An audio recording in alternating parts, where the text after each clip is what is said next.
আসসালামু আলাইকুম রহমতুল্লাহি বারাকাতুহু। আমি মোহাম্মদ হোসেন ফরহাদ আজকে আবারও আপনাদের সামনে একটা আইএলটিএস রিডিং প্যাসেজ নিয়ে আসছি। আসলে প্যাসেজ না, আজকে এটা একটু ব্যতিক্রম হবে। এর আগেও আমি প্যাসেজ 1 এবং প্যাসেজ 3 দুইটা প্যারা নিয়ে কথা বলছিলাম, হয়তো প্যারাগ্রাফ নিয়ে কথা বলছিলাম, যেখানে আমরা আইএলস ভেঙে ভেঙে আন্ডারস্ট্যান্ডিং লং সেন্টেন্স ভেঙে ভেঙে বোঝানোর চেষ্টা করেছিলাম, কিভাবে অর্থ দিতে হয়, কিভাবে কোন অংশ থেকে কোন অংশ পর্যন্ত পড়তে হয় এবং গ্রামার নিয়েও আলোচনা করেছিলাম। আজও সেমভাবেই করব, তবে আজকেরগুলো প্যারাগ্রাফ না, আমি ভিন্ন ভিন্ন প্যারাগ্রাফ থেকে ভিন্ন ভিন্ন বই থেকে, কেমব্রিজের ভিন্ন ভিন্ন বই থেকে আমি সেন্টেন্সগুলো নিয়ে আসছি, যাতে আপনাদেরকে সেন্টেন্স ভ্যারাইটি দেখাইতে পারি এবং এই সেন্টেন্সগুলোর অর্থ কীভাবে দিতে হয় যাতে আপনারা একেবারে ওভারঅল একটা ধারণা পেয়ে যান। প্রত্যেকটা টাইপের ভিন্ন ভিন্ন টাইপের সেন্টেন্স এখানে নিয়ে আসছি। এইগুলোই আবার আপনি ওই প্যারাগ্রাফের মধ্যে অ্যাপ্লাই করবেন, আপনি একটা প্যাসেজ পড়ার সময় অ্যাপ্লাই করবেন, সেম জিনিসটাই করবেন। সো আমি কেমব্রিজ থেকে নিয়ে আসছি, কিছু আমার বানানো না, প্রত্যেকটা জিনিস আমি একেবারে হুবহু নিয়ে আসছি এবং কপি পেস্ট করেছি এখানে জাস্ট, এবং লিখাও আছে কোন বই থেকে কোনটা নিয়েছি, সাইডে লেখা পাবেন। সো আমি স্কিল নিয়ে কাজ করতে পছন্দ করি, শুধু টেস্ট এবং সলভ নিয়ে আমি কাজ করি না, আপনারা জানেন। আগে স্কিল বাড়ানোর চেষ্টা করব আপনাদের, এরপরে আমার সলভগুলোও দেখবেন ইনশাল্লাহ। আপনারা সলভ দেখেও আপনারা অনেক স্যাটিসফাইড হবেন। বিগত ক্লাসগুলোতে আপনারা অনেক সুন্দর সুন্দর কমেন্ট করেছেন এবং আমি বুঝতে পারছি যে আপনারা আমার ক্লাসে স্যাটিসফাইড, এই জন্য আমি আরও উৎসাহ পাচ্ছি আপনাদের জন্য ভিডিও মেক করার জন্য। সো ওকে, আমি আমি আমি আমি খুব বেশি টিচার বা ইনস্ট্রাক্টরকে দেখি নেই যারা স্কিল নিয়ে কাজ করে, যারা রিডিংকে বোঝার জন্য কাজ করে। এরকম আমি খুব হাতে গোনা 2-4 জন কয়েকজন দেখেছি, আমার দেখা যে কয়জন আছে আর কি।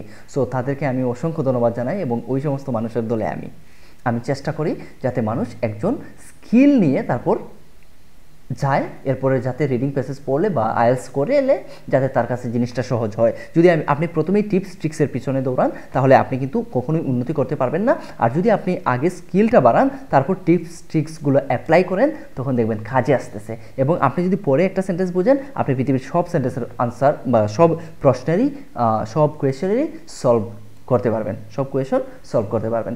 চলেন আমরা দেখি আন্ডারস্ট্যান্ডিং, আজকের প্যাটার্নগুলো দেখবো, হ্যাঁ, সেন্টেন্সের প্যাটার্ন এবং প্যাটার্ন আন্ডারস্ট্যান্ডিং প্লাস আজকে আমরা দেখবো গ্রামার, দেখবো আমরা অর্থ কীভাবে দিতে হয়।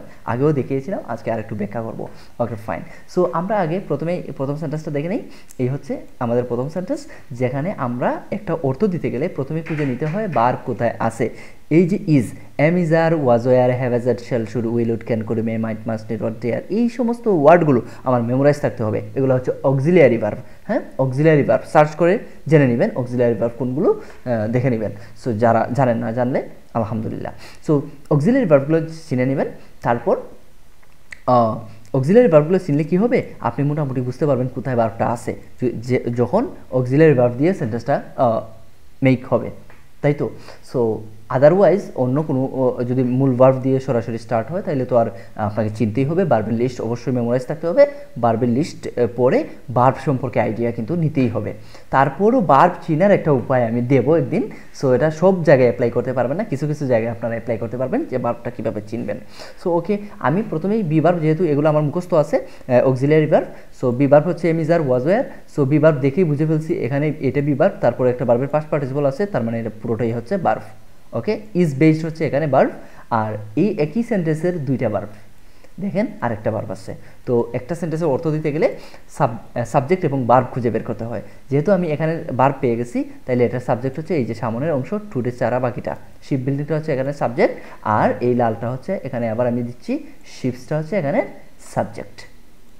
তাইলে এই এনটা কি, এনটা হচ্ছে একটা কনজাংশন, এনটা হচ্ছে একটা কনজাংশন, জাস্ট দুইটা সেন্টেন্সকে ডিভাইড করছে, দুই ভাগে ভাগ করছে, বুঝছেন। এনটা হচ্ছে এখানে কনজাংশন। সামনে একটা কমা দেওয়া উচিত ছিল, আমি হুবহু কপি পেস্ট করছি, হয়তো বা টাইপিং মিস্টেক করেছে কেমব্রিজে, হ্যাঁ হতেও পারে, আবার যারা অনলাইনে এটা অনলাইন সোর্সও ভুল হতে থাকতে পারে। যদি এখানে কমা দেওয়া হয় তাহলে 100% এটা একটা কম্পাউন্ড সেন্টেন্স, না দেওয়া থাকলেও এটা কম্পাউন্ড সেন্টেন্স, কারণ একাধিক সাবজেক্ট এবং ভার্ব রয়েছে। এখানে সাবজেক্ট রয়েছে, আবার ভার্ব রয়েছে, সাবজেক্ট রয়েছে, ভার্ব রয়েছে। তার মানে যদি এই যে এটা হচ্ছে কনজাংশন, কোঅর্ডিনেটিং কনজাংশন বলে। কোঅর্ডিনেটিং কনজাংশন চেনার উপায় হচ্ছে আমরা ফ্যান বেস দিয়ে মনে রাখি, ফ্যান বেস নাই, ফ্যান বেস দিয়ে আমরা কোঅর্ডিনেটিং কনজাংশন মনে রাখি। এফ দিয়ে ফর, অ্যান্ড, নর, বাট, অর, ইয়েট, সো, এই যে আমি লিখলাম এখানে। সো এগুলো হচ্ছে ফান বেস দিয়ে আমরা মনে রাখি এফ দিয়ে ফর, এ দিয়ে এন্ড, এন দিয়ে নর, বি দিয়ে বাট, অর ইয়েট, সো এভাবে। সো এই এ হচ্ছে এন্ড হচ্ছে আমার কোঅর্ডিনেটিং কনজাংশন। যেহেতু কোঅর্ডিনেটিং কনজাংশন দ্বারা দুইটা ক্লজ আলাদা হয়, বুঝেন আমি কিন্তু গ্রামার নিয়েও কথা বলতেছি। কোঅর্ডিনেটিং কনজাংশনের সামনে একটা ক্লজ আছে, কারণ এখানে সাবজেক্ট এবং ভার্ব আছে, এখানেও সাবজেক্ট এবং ভার্ব আছে। কোঅর্ডিনেটিং কনজাংশনের পরে আরেকটা ক্লজ আছে, এখানে দুইটা প্রিন্সিপাল ক্লজ আছে। প্রিন্সিপাল ক্লজ কাকে কিভাবে চিনবো আমরা? ক্লজ মানে বাক্যাংশ, বাক্যের একটা অংশ। এটা একটা পুরোটা একটা বাক্য, এই পুরোটা হচ্ছে কম্পাউন্ড সেন্টেন্স, কম্পাউন্ড বাক্য। হ্যাঁ, কম্পাউন্ড, আচ্ছা, কম্পাউন্ড সেন্টেন্স। তো এই বাক্যের একটা অংশ হচ্ছে এইটা, আর এন্ডের পরে হচ্ছে আরেকটা অংশ, তাইলে এগুলোকে বলা হয় বাক্যাংশ, অর্থাৎ ইংলিশে বলে ক্লজ, আর কিছু না। সো যেহেতু একটা সাবজেক্ট এবং একটা ভার্ব রয়েছে, একটা সাবজেক্ট আর একটা ভার্ব থাকলে ওইটা হবে প্রিন্সিপাল ক্লজ। তাইলে এটাও প্রিন্সিপাল ক্লজ, এটাও প্রিন্সিপাল ক্লজ, একাধিক প্রিন্সিপাল ক্লজ একটা কম্পাউন্ড সেন্টেন্সে থাকে। আমার কম্পাউন্ড সেন্টেন্সে একটা ক্লাস থাকবে, তখন আরও ক্লিয়ার হয়ে যাবে ইনশাল্লাহ। এখন বুঝতে পারছেন আশা করছি। সো এখন আমরা আসি অর্থ দিতে। হ্যাঁ, অর্থ দেওয়ার আগে আরেকটা জিনিস দেখাই। অনেকে মনে করবেন এই যে এখানে যদি কমাটা থাকতো আগে থেকেই, তাহলে কিন্তু আমাদের কোনো ঝামেলা ছিল না। সো যদি কমাটা নাই থাকতো, তবুও আমি সায়েন্স অ্যান্ড শিপ একসাথে পড়তাম না, কখনোই পড়তাম না। কেন পড়তাম না একটু বোঝাই। এখানে আসেন, এই অংশটা আগে পড়ি। দেখেন, কম্পিউটার অ্যান্ড সফিস্টিকেটেড টুলস, এই যে বিষয়টা দেখেন, কম্পিউটারের এস আছে প্লুরাল, আবার টুলসের এস আছে প্লুরাল, আবার দেখেন মাঝখানে আছে এন্ড। তার মানে এন্ড দ্বারা যুক্ত একাধিক ওয়ার্ড একসাথে হতে পারে, কম্পাউন্ড ওয়ার্ড আমরা ধরতেই পারি, কোনো সমস্যা নাই অনেক ক্ষেত্রে। সো এইটা এবং এইটা একই ক্যাটাগরির ওয়ার্ড, এইটাও একটা নাউন, এইটাও একটা নাউন, এটা হচ্ছে এক বিষয়। এইটাও প্লুরাল, এইটাও প্লুরাল। এই যে প্লুরাল এবং প্লুরাল, এটাকে এন্ডের আগে এবং পরে, এটা দেখেই বুঝতে পারছি এটা হচ্ছে প্যারালেলিজমের নিয়ম অনুসারে। প্যারালেলিজমের নিয়ম অনুসারে এটা প্লুরাল হইলে এটা প্লুরাল হতে হবে, এটা সিঙ্গুলার হইলে এটা সিঙ্গুলার হতে হবে। তাহলে সায়েন্সটা যেহেতু সিঙ্গুলার, এন্ডের পরে শিপসটা কখনো প্লুরাল পসিবল না, এই জন্য আমি এটাকে আলাদা করে ফেলছি যে এইটা এক অংশ আর সায়েন্সের আগ পর্যন্ত এটা আরেক অংশ। বুঝছেন, এটা এই এন্ডের সাথে ওই বাক্যের সম্পর্ক, কিন্তু ওয়ার্ডের সম্পর্ক না। কিন্তু এখানে দেখেন ওয়ার্ড, একটা ওয়ার্ডের সাথে আরেকটা ওয়ার্ডের সম্পর্ক, এই যে কম্পিউটার্স আর এই যে টুলস। তাইলে সামনে কি ওইটার কোনো কিছু সামনে নাই, বাট এইটার সামনে কিছু একটা আছে, ইডি যুক্ত করা। হ্যাঁ, সো ইডি যুক্ত করা হোক আর না হোক, এই সফিস্টিকেটেড কথাটার অর্থ হচ্ছে অত্যাধুনিক। সো এই টুলসটা সরঞ্জামের আগে অত্যাধুনিক সরঞ্জাম, হ্যাঁ অত্যাধুনিক আছে, তো অত্যাধুনিক সরঞ্জাম। সো এটা হচ্ছে একটা অ্যাডজেক্টিভ, নাউনকে মডিফাই করে সাধারণত অ্যাডজেক্টিভে। আর নাউনের পূর্বে যদি কোনো ওয়ার্ড থাকে, সাধারণত অন্য কোনো কিছু না থাকে, সেক্ষেত্রে যে এন্ডের পরে আর কিছু নাই, সো ভার্ব সাবজেক্ট এরকম কিছু তো আর নাই। সো এই জন্য এটা 100% অ্যাডজেক্টিভ, 100% অ্যাডজেক্টিভ। অনেক সময় পাস্ট পার্টিসিপল থাকলেও ধরে নিতে হবে, নাউনের আগে পাস্ট পার্টিসিপল থাকলে অনেক সময় অ্যাডজেক্টিভের মতো কাজ করে, ভার্বের সাথে আইএনজি হয়েও অ্যাডজেক্টিভের মতো কাজ করে, এগুলোকে বলা হয় পার্টিসিপল। সো আরও অ্যাডভান্স কথাবার্তা বলতে হবে, অনেক কথাবার্তা এই একটা সেন্টেন্সের মধ্যে লুকিয়ে আছে। সো আমি এত কিছু আর নাই বলি আপাতত, এই টুডেকে আপাতত মাথা থেকে বাদ দেন। টুডে অর্থ আজকাল বা বর্তমান সময়ের কথা বলা হচ্ছে। সো এখানে অর্থটা দিয়ে দিই প্রথম অংশটা, যে আমরা এরকম সাবজেক্ট ভার্ব খুঁজে বা অবজেক্ট থাকলে সেটা খুঁজে, এখানে কিন্তু অবজেক্ট নাই, সো আমরা কিন্তু সামারাইজও করব। ওকে, সো সাবজেক্ট ভার্ব খুঁজে প্রথমে আমরা অর্থ দিয়ে দেবো। এই যে শিপ বিল্ডিংটা, শিপ বিল্ডিং মানে হচ্ছে জাহাজ নির্মাণ আর কি। এই জাহাজ নির্মাণটা কিসের উপর ভিত্তি করে হয়? এই যে সায়েন্সের উপর ভিত্তি, তাই সায়েন্সের উপর ভিত্তি করে হয় আজকাল এটা। সো এই শিপ বিল্ডিং, এই যে জাহাজ নির্মাণটা সায়েন্সের উপর ভিত্তি আজকাল, এইটা একটা অংশ। আর পরের অংশটা আসি, এটা কিন্তু প্যাসিভ ভয়েস। বুঝলাম কীভাবে? বি ভার্বের পরে ভার্বের ফার্স্ট পার্টিসিপল থাকলে এটা সারা জীবন প্যাসিভ ভয়েস, এটা আর কোনো নিয়ম নাই, একটাই নিয়ম আছে প্যাসিভ ভয়েসের। আমার প্যাসিভের ক্লাসটা দেখলে বুঝতে পারবেন, আছে দেয়া আছে, এটার ডেসক্রিপশনে দিয়ে দেবো। সো এবার দেখেন এই অংশটার আমরা অর্থ দেবো, সাবজেক্ট এবং ভার্বটাকে মাথায় রাখি প্রথমে, আর কিছু না। পরের অংশটা পরে, এই যে অন মানে উপরে, কিসের উপরে নির্ভরশীল? এটার উপরে ভিত্তি করে, সো এইটার উপরে ভিত্তি করে, সায়েন্সের উপরে। সো সায়েন্সের অর্থ বিজ্ঞান, দিলে দেন না দিলে নাই। সায়েন্স যদি আপনি বুঝতে পারেন তাইলেই শেষ, আপনার বিজ্ঞান আর বাংলায় বলতে হবে না। এরপরে আসেন শিপসকে আপনি জাহাজ তো জানেন, বুঝেন, তো শিপসকে শিপস পড়েন, সমস্যা নাই। শিপসগুলো এটা প্লুরালের জন্য প্লুরাল ভার্ব। সো বি ভার্বের পরে ভার্বের ফার্স্ট পার্টিসিপল আছে, তার মানে এটা প্যাসিভ ভয়েস। তাহলে প্যাসিভ ভয়েস হইলে শিপসগুলো কাজ করবে না, শিপসগুলো তো নির্মাণ করতে পারবে না, তাইলে শিপসগুলোকে নির্মাণ করা হয়, শিপসগুলোকে নির্মাণ করা হয়। প্যাসিভ ভয়েসের ক্ষেত্রে আমি সবসময় একটা কথা বলে থাকি, এই যে সাবজেক্টটা থাকবে এই সাবজেক্টটাকে অবজেক্টের মতো কথা বলাবেন, মানে এটাকে অবজেক্টের মতো অর্থ দেবেন, কয়েক কে যুক্ত করবেন প্রয়োজনে। শিপসগুলোকে নির্মাণ করা হয়, এই যে হয় বি ভার্বের জন্য হয়, আর এটা এমিজারের জন্য, আর ওয়াজ ওয়ারের ক্ষেত্রে হয়েছিল, এরকম হইল অর্থ। সো এটার আবার প্যাসিভের ক্লাসটা করলেই বুঝতে পারবেন। সো এই শিপগুলোকে নির্মাণ করা হয় বা বিল্ড করা হয়, যেভাবে অর্থ দেন সমস্যা নাই। কি ব্যবহার করিয়া? ইউজিং কম্পিউটার্স, কম্পিউটার ব্যবহার করিয়া। তো এই যে ইয়া যুক্ত হয় আইএনজি যুক্ত হইলে কোনো ভার্বের সাথে, ঠিক আছে, এটা তো কন্টিনিউয়াস টেন্স না, অবশ্যই হুট করে ভার্বের সাথে আইএনজি আসছে, পার্টিসিপলের মতো কাজ করতেছে। তো আপনি কি করবেন? ইউজিং করিয়া, কি ব্যবহার করিয়া? কম্পিউটার ব্যবহার করিয়া বা করে, রেখার এও দিতে পারবেন, কোনো সমস্যা নাই। সো এটা হচ্ছে ইউজিং কম্পিউটার, কম্পিউটার ব্যবহার করিয়া এবং সফিস্টিকেটেড টুল ব্যবহার করিয়া। কথাটা কত সুন্দর যে শিপগুলোকে নির্মাণ করা হয়। আমি এইটুকু একটা অংশ পড়লাম, এই যে এই এরপর থেকে সাবজেক্ট থেকে নিয়ে এর শেষ পর্যন্ত, এরপরে আবার নতুন করে শুরু হয়েছে এই অংশটা, ইউজিং কম্পিউটার্স, একসাথে পড়তে চালিয়ে পড়বেন এবং ওইটা। তাইলে এগুলো আধুনিক সায়েন্সের উপর ভিত্তি, এই যে এটা, এবং ওই শিপগুলো আবার নির্মাণ করা হয় কি? শিপগুলো নির্মাণ করা হয় কম্পিউটার এবং সফিস্টিকেটেড টুলের উপর, টুল ব্যবহার করিয়া। এই জন্যই তো সায়েন্সের উপর ভিত্তি, এগুলো তো সায়েন্সের বিষয়, কম্পিউটার টুলস, লজিক্যালি যাবে কথাগুলো, বুঝতে পারছেন অর্থটা? আরও একটু সামনে যাই, আরও সুন্দর জিনিসপাতি আছে, দেখেন। যদি ভালো লাগে অবশ্যই আমাকে জানাবেন, ভালো না লাগলেও বলবেন, ইনশাল্লাহ আপনারা ভালো কিছু পাবেন এখান থেকে। দেখেন এইটা মজার জিনিস, এখানে আছে দ্য পার্সিয়ান। আসলে আমরা বলছিলাম যে একটা সেন্টেন্স, এটা তো অনেক লম্বা সেন্টেন্স না, প্রথমটা তো ছোটো ছিল, অনেক ব্যাখ্যা করেছি, তারপরে এবার আসেন একটু কম ব্যাখ্যা করবো, তারপরেও আমি চাই আর কি, মানে একেবারে দুর্বলরাও যাতে আমার কথাটা বুঝতে পারে, এই জন্য আমি একটু বেশি এক্সপ্লেন করি। আজকে একজনে কমেন্ট করেছে যে স্যার একটু একটা ওয়ার্ড বেশিবার বলে ফেলছেন।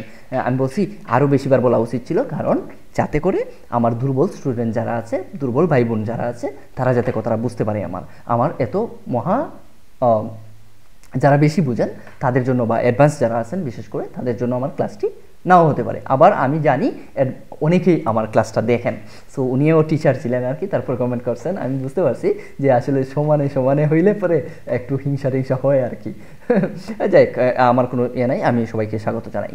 আসেন দেখেন, বুঝেন, আমার কোনো ভুল থাকতেও পারে, আমি এজ এ হিউম্যান বিং আমার ভুল থাকতেও পারে, সমস্যা নাই, ধরিয়ে দেবেন। সো দেখেন, আমি যেভাবে দেখাচ্ছি এভাবে আমাকে কেউ দেখায়নি, বিশ্বাস করেন, কেউ দেখায়নি। আমি এগুলোকে এক্সপ্লেন করে করে করে করে শিখতে শিখতে আমি ট্রাই করেছি অনেকবার, তারপর অনেক অ্যানালাইসিস করেছি, তারপর এগুলো আপনাদের জন্য নিয়ে আসছি, যাতে আপনাদের জন্য সহজ হয়, আমার মতো যাতে আপনারা না ভুগেন। সো আসেন, এটার অর্থ দেবো কীভাবে? এত লম্বা সেন্টেন্স, প্রথমে অর্থ খোঁজার জন্য আমাকে ভার্ব ইয়েটা চিনতে হবে। কি চিনতে হবে? ভার্বটা কোথায় আছে দেখতে হবে। সো লাল হলুদ কালার আমি দিয়ে দিলাম, এটা হচ্ছে ভার্ব। এরপরে আসেন আরও ভার্ব তো থাকতে পারে, সো আর কি ভার্ব আছে? না, ফাইনাইট ভার্বটা কিন্তু বুঝতে হবে। আগেও কিন্তু বলি নেই হতো যে ফাইনাইট ভার্বটা বুঝতে হবে, এখানে কিন্তু ফাইনাইট ভার্ব এটা, মানে ভার্ব অনুসারে, মানে সাবজেক্ট অনুসারে এবং টেন্স অনুসারে যেটা চেঞ্জ হবে ওইটা হচ্ছে ফাইনাইট ভার্ব, যেটা কখনোই চেঞ্জ হবে না। যেমন টু বিল্ড, এটা ইনফিনিটিভ ভার্ব, ইনফিনিটিভের ক্ষেত্রে এটা তো চেঞ্জ হবে না, টেন্সের উপর ভিত্তি করে এটার কোনো চেঞ্জ আসবে না, সেক্ষেত্রে এটা ফাইনাইট ভার্ব না। আবার দেখেন এই অংশটা আবার ঠিক আছে, এটাও কিন্তু একটা ভার্ব। কেন আবার একটা ভার্ব আসলো সেটা নিয়েও কথা বলতেছি। এখানে তো এন্ড নাই, তারপরেও কেন আরেকটা ভার্ব আসলো, পাই টু পাই বোঝাবো। দেখেন, প্রথমে আমরা প্রথম অংশটার অর্থ দিই। পার্সিয়ানস, দ্য পার্সিয়ানস মানে একটা জাতির কথা বলছে, হ্যাঁ, আমার অর্থ তো আর এটার বাংলা অর্থের দরকার নাই। যে পার্সিয়ানসরা ওয়ার, পার্সিয়ানরা ছিল, আই ওয়াজ আমি ছিলাম, ইউ ওয়ার তুমি ছিলে, তাহলে পার্সিয়ানস ওয়ার পার্সিয়ানরা ছিল। পার্সিয়ানরা কী ছিল? তাদের পরিচয়, নিজের পরিচয় দিতে গেলে এমিজার ওয়াজ ওয়ার এটা বলতে হয়। কারো পরিচয় বা কারো অবস্থান জানাতে চাইলে এমিজার ওয়াজ ওয়ার বলতে হয়। আই ওয়াজ আমি ছিলাম, ইউ ওয়াজ ইউ ওয়ার তুমি ছিলে, সো এটা প্লুরাল, এই জন্য ওয়ার বসছে। পার্সিয়ানরা ছিল, কি ছিল একটু এখানে বলে দিচ্ছে। One of the first civilization, প্রথম, সব একবারে প্রথম জাতি ছিল। One of the first civilization ছিল, সিভিলাইজেশনদের মধ্যে প্রথম ছিল। এবং এই যে one of the first civilization ছিল, তারা কিসের জন্য? এখানে জন্য বলছি কেন, টুর ব্যবহারটা অনেক মজার, টু আমার খুব ভালো লাগে। টু কেন ভালো লাগে, এই দেখেন টুর ব্যবহারটা একটু মজার। যখন টুর পরে বার বসবে, বারবার বেস ফর্ম হয়। টুর পরে যখন বার বসবে, সারা জীবন ব্যতিক্রম কয়েকটা ছাড়া সারা জীবন বারবার বেস ফর্ম হবে। সো বেস ফর্ম হবে, ব্যতিক্রমটাও দেখাচ্ছি একটু পরে, আছে এরকম। আমি ভ্যারাইটি সেন্টেন্স নিয়ে আসছি, চিন্তা করবেন না। সো টু এর পরে বার বসলে কী বসবে, বেস ফর্ম হবে। ব্যতিক্রম ছাড়া, ব্যতিক্রম কয়েকটা আছে যেটাগুলোর সাথে আইএনজি হয়, আইএনজি হয়। আর নয়তো সকল প্রিপোজিশনের পরে বার বসলে বারবার সাথে আইএনজি হয় টু ছাড়া। কিন্তু এটা যদি নাউন হইতো তাইলে একরকম অর্থ দিতাম, শব্দের শেষে একার যুক্ত করতাম আর কি। আমার একটা স্টাইল আছে, আমি যেভাবে বুঝি আর কি অর্থটা। আর যদি যদি বার বসে তাইলে শব্দের শেষে তো একার তে যুক্ত করবেন, অথবা জন্য যুক্ত করবেন, অথবা উদ্দেশ্যে যুক্ত করবেন। যেমন বিল করার উদ্দেশ্যে, বিল করার জন্য, বিল করতে। তাইলে এরা ছিল প্রথম সিভিলাইজেশন কিসের জন্য, বিল্ড করার জন্য। কি বিল্ড করার জন্য, টানেলস বিল্ড করার জন্য। ওই যে মাটির নিচে কি ভেহিকলস যাওয়ার জন্য না কি বানায় না, টানেলস। টানেলস তো বুঝতেছেন, বাংলা বলতে হবে না, না। টানেল নির্মাণ করার জন্য ওই যে মাটির নিচের আর কি। সো ট্রেন টুন চলার জন্য যে বানায় না, কর্ণফুলী টানেল আমাদের বাংলাদেশেও আছে। সো ওই টানেল নির্মাণ করার জন্য এরা ছিল প্রথম। এই যে ছিল, ওয়াজ ওয়ারও তো ছিল, ওয়াজ ওয়ারও তো ছিল, দুইটা অর্থই ছিল। তো এটা প্লুরালের জন্য ওয়ার আর কি। এরা প্রথম ছিল, তার মানে এরা প্রথম ছিল। কোথাকার প্রথম সেটা কিন্তু বলে না, ইন দ্য ওয়ার্ল্ডও বলতে পারতো। সো পার্সিয়ানরা প্রথম ছিল টানেল নির্মাণের ক্ষেত্রে জন্য। সো সিভিলাইজেশন, এরা প্রথম জাতি ছিল, প্রথম সিভিলাইজেশন ছিল। এরপরে আসি যা, যা প্রোভাইড করেছিল, মানে যা বলতে কারা, যা বা যারা। এই যে দ্যাট, এখন কথাটা হচ্ছে যারা না, এখানে হবে যা। কেন বললাম যা, যারা বলতাম তখন যদি এখানে ব্যক্তি থাকতো। এখানে যেহেতু টানেল, সো এটা তো অবশ্যই কি ব্যক্তি না, হ্যাঁ, বস্তু। তো সেই ক্ষেত্রে এটাকে বলবো যারা, বা যা যা আর কি। এখানে যেহেতু প্লুরাল, এই জন্য যারা বললো এটা ব্যক্তি না, অবশ্যই টানেলসের কথা বলা হয়েছে। ওই টানেলরা আর কি, মাটির নিচে যে রাস্তাটা আর কি, ওটা প্রোভাইড করেছিল, প্রোভাইডেড। কেন, ওই যে ডেটটাই এখন সাবজেক্ট হয়ে গেছে, বাট এই ডেটটা কিন্তু মেনশন করতেছে এই টানেলকে। এই জন্য আমি বলছিলাম যে ডেটের পরে, এখানে যখন ডেটের পরে যা আসবে তা হয়তো বা সামনের ওয়ার্ডকে বর্ণনা করতে পারে, এক বা একাধিক ওয়ার্ডকে, অথবা পুরো সেন্টেন্সটাকেও এক্সপ্লেন করতে পারে। ডেট দিয়ে ওই দিনও একটা দিয়েছি, এক্সপ্লেনেশন দিয়েছিলাম। কারণ আমি যদি বলতাম যে আই বিলিভ দ্যাট, তার মানে বোঝা গেল আমি বিশ্বাস করি যে, এখন কিন্তু কথা শেষ হয় নাই, পরবর্তীতে আমার কিছু একটা কথা আসবে, যে আমি বিশ্বাস করি যে আর্জেন্টিনা জয়লাভ করবে, একটা কথা দেখাইলাম। সো আমার সামনের কথাটা বিশ্বাস করি যে কথাটা কিন্তু আসলে আর দাম থাকতেছে না, পরের যে অংশটা বলতেছি সেটা কিন্তু প্রায়োরিটি পাচ্ছে। ডেটের পরের অংশ প্রায়োরিটি পায় যদি সাবজেক্ট এবং বার বাসে পরবর্তীতে। যেহেতু এখানে সাবজেক্ট আর বার বাসে নাই, ওই ডেটটা সামনের ডেটটাকে, টানেলসটাকে বুঝাইতেছে, এই জন্য এটা প্রায়োরিটি। এইটারও প্রায়োরিটি আছে, এইটারও প্রায়োরিটি আছে। যদি এখানে আবার সাবজেক্ট এবং নতুন করে একটা সাবজেক্ট আসতো, বার বাসতো, তাইলে আবার ভিন্ন হিসাব ছিল। কথা বুঝতে পারছেন? সো যেহেতু ডেটের পরে এই প্রোভাইডেড আসছে, তার মানে ওই টানেলরা প্রোভাইড করেছিল বা প্রোভাইড করতো। কি প্রোভাইড করতো? একটা reliable supply of water, reliable supply of water provide করতো। তাহলে নির্ভরযোগ্য কিছু সাপ্লাই ওয়াটার সাপ্লাই করতো না, এই হচ্ছে বিষয়। তাহলে এরা প্রোভাইডেড করতো রিলায়েবল সাপ্লাই অফ ওয়াটার, অর্থাৎ টোটালি ঘুরে ফিরে একটাই নাউন, এখানে নাউনটারে প্রাধান্য দেন, শেষ। তাইলে কাদের কাছে, এখন ট্যুর পরে দেখেন, এই ট্যুর খেলাটা দেখেন, একটু আগে বলছিলাম না ট্যুর পরে বার আসছে, তখন আমরা জন্য অর্থ দিয়েছিলাম, এটা এই ট্যুরের অর্থ দিয়েছিলাম জন্য, উদ্দেশ্যে, হ্যাঁ। কারণ বসানো, কারণ এক্সপ্লেন করার জন্য টু বসে। ট্যুর পরে যদি বার বসে, কারণ এক্সপ্লেন করার জন্য আসে। কিন্তু ট্যুর পরে যদি নাউন আসে, এই যে হিউম্যান সেটেলমেন্টস আসছে, এই সেটেলমেন্টসটা হচ্ছে আমার নাউন। সো এই হিউম্যান সেটেলমেন্টসটা নাউন। সো এখানে হিউম্যানটা অ্যাডজেক্টিভের মতো কাজ করতেছে, এই সেটেলমেন্টসটা হচ্ছে নাউন। তাহলে টু এর পরে যদি নাউন আসে, এই পুরো অংশটা টু এর পরে যদি নাউন আসে, এটা হবে, এটার অর্থটা হবে ওই জিনিসটার প্রতি বা কাছে বা একারে যুক্ত করতে হয়। সো তাইলে আমরা এই যে রিলায়েবল সাপ্লাইটা পাঠাইতো কার কাছে, কার প্রতি পাঠাইতো, প্রতি কথাটা এখানে ম্যাচ করতেছে না, সো এখানে দেবো কাছে, অর্থ দেবো কাছে। তাইলে হিউম্যান সেটেলমেন্টসদের কাছে, অর্থাৎ এদেরকে আর কি, এদেরকে কয়েকারকে যুক্ত করতে পারেন, কোনো সমস্যা নাই। হিউম্যান সেটেলমেন্টদেরকে, ওই যারা বাসিন্দা ছিল আর কি, মানব বসতি ছিল, এদেরকে ওয়াটার সাপ্লাই দিত। এই যে দিত ইংলিশ হচ্ছে প্রোভাইডেড। কারা দিত? এই যে টানেলসরা, টানেলসগুলো দিত আর কি। তাহলে কখন দিত?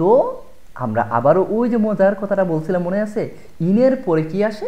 ইনের পরে দুইটা জিনিস আসে, একটা হচ্ছে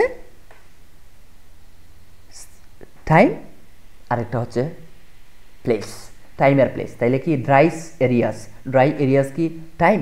নো, এটা প্লেস। এরিয়াস তো প্লেস। সো দুইটা থেকে একটা হবেই হবে, 100% ধরে নিতে পারেন। সো প্লেস অথবা টাইম হবে। আমি আবারও বলছি, প্লেসটা এভাবে ধরবেন না যে প্লেসটা মনে হয় শুধু কানাডা, লন্ডন, সিলেট এরকম হবে না। প্লেসটা দেখাও যেতে পারে, নাও দেখা যেতে পারে, এটাও একটা প্লেস। এই যে এসটা একটা লেটার, ওইটাও একটা প্লেস। ওইখানেও কিছু একটা বসতে পারবে, একটা বিন্দুও প্লেস হইতে পারে, একটা সূক্ষ্ম বালুকণাও প্লেস হইতে পারে, আবার দেখা নাও যেতে পারে। যেমন আপনার ব্রেনটাও প্লেস, ওইখানেও কিছু না কিছু আছে। একটা বাতাস দেখা যায় না, অনুভব করা যায়, ওইটাও প্লেস, ওখানেও ধুলোবালি কণা উঠতে পারে। সো ড্রাই এরিয়াগুলোতে যাতে, মানে শুষ্ক এরিয়াগুলোতে যাতে ওই হিউম্যান সেটেলমেন্টসদের কাছে পানি সাপ্লাই করতো আর কি এই টানেলগুলো। আর এদের আবার একটা পরিচয়ও দিছে, এরা ছিল প্রথম সিভিলাইজেশন যারা কি করছিল? টানেলস বিল্ড করছিল, আর ওই টানেলে প্রোভাইড করতো এই জিনিসটা। বুঝতে পারছেন? যখন আপনি স্টেপ বাই স্টেপ পড়বেন। একজন আমাকে জিজ্ঞেস করছিল, আচ্ছা এই কথাটা আমি বাদ দিয়ে গেছি না, এই কথাটাকে বলে অ্যাপোজিটিভ। কি বলে? অ্যাপোজিটিভ। কারণ সাবজেক্ট এবং ভার্বের মাঝখানে যদি দুইটা কমা দিয়ে বা দুইটা হাইফেন দিয়ে অথবা দুইটা ব্র্যাকেট দিয়ে, এই তিনভাবে হইতে পারে। ব্র্যাকেট দিয়ে, হাইফেন দিয়ে, অথবা হাইফেন তো বুঝেন একটা টান দিয়ে আর কি। তো যদি আসে কোনো কিছু সাবজেক্ট এবং ভার্বের মাঝখানে আসে, তাহলে মনে করবেন এটা অ্যাপোজিটিভ, অর্থাৎ সাবজেক্ট সম্পর্কে একটা তথ্য, এটাকে বলে সাবজেক্ট অ্যাপোজিটিভ। অর্থাৎ এই পার্সিয়ানসদের সম্পর্কে কথা বলছে। আমি বলছিলাম না একটা জাতি, এখান থেকে আবার কনফার্ম হয়ে যান, হু মানে যারা, এই যে প্লুরাল, এই জন্য বলছি এটার অর্থ যারা বাস করে। তো কোথায় বাস করতো? প্রেজেন্ট।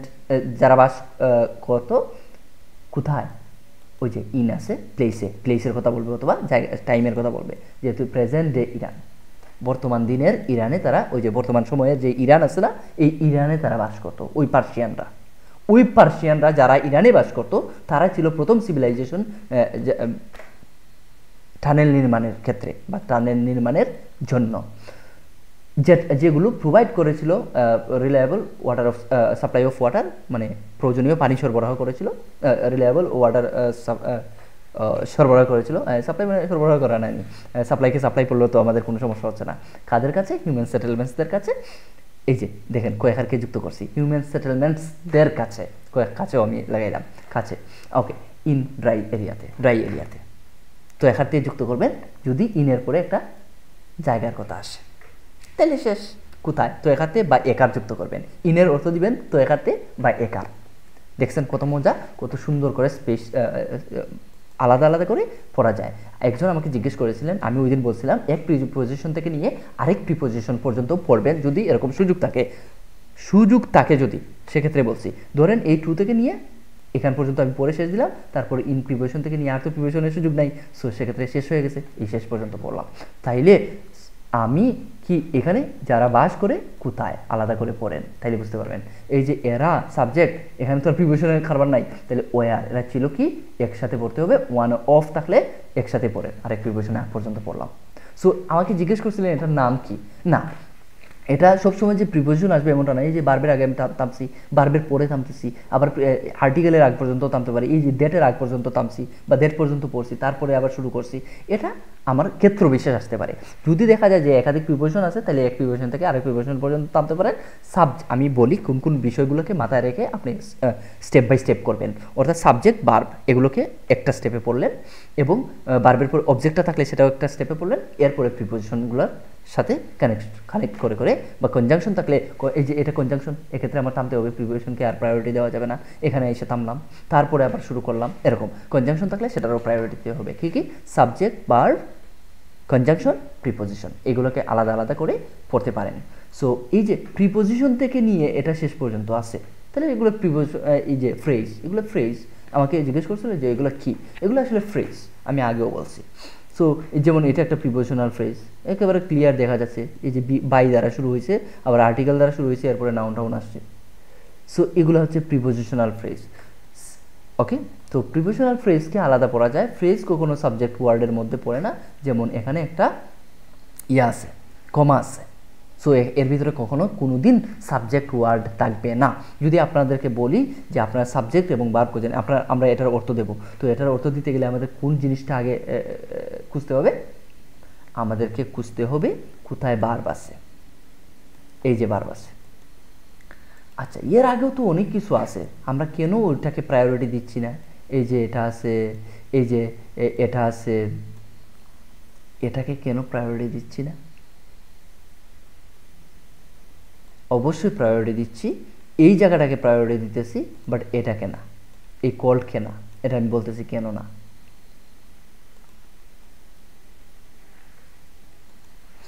আমি এইটাকে প্রায়োরিটি কেন দিতেছি না, তাইলে আসেন, এটা হচ্ছে আমার ভার্ব, এটা হচ্ছে আমার ভার্ব, আর এইটুকু ভার্বের পাস্ট পার্টিসিপল। কি বলছি? এইটুকু ভার্বের পাস্ট পার্টিসিপল, বাট এটা এর আগে আমরা সেকেন্ড মেথডটাকে সাবজেক্ট হিসেবে নিলাম। সেকেন্ড মেথডটা হচ্ছে আমার সাবজেক্ট হিসেবে আছে। সো কিসের সেকেন্ড মেথড? অফের অর্থ দিবেন এর, অফের অর্থ দিবেন কি? এর। তাহলে কিসের সেকেন্ড মেথড?